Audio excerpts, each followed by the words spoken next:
Roman রেঞ্জের ভয়ঙ্কর আক্রমণের শিকার হবেন রিডেল। এই সপ্তাহের স্ম্যাকডাউনের এপিসোডের জন্য অফিসিয়ালি কনফার্ম করে দিয়েছেন ডাব্লিউডাব্লিউই ম্যানেজমেন্ট র্যান্ডি অর্টন এবং রিডেল ভার্সেস জে উসো এবং জিমি উসোর মধ্যে tag team championship unification match.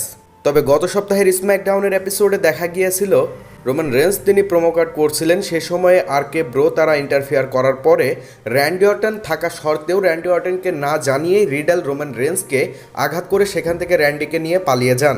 অর্থাৎ র্যান্ডি অর্টন না থাকা সত্ত্বেও সেইখানে রিডেল তিনি রোমান রেঞ্জকে আক্রমণ করে দিয়েছেন। সেই বিষয়টি জে উসো জিমি উসো দাঁড়িয়ে দাঁড়িয়ে দেখেছেন, তারাও কিছুটা প্রতিরোধ করার চেষ্টা করেছেন, তবে তারা সেখানে কিছুই করতে পারেননি।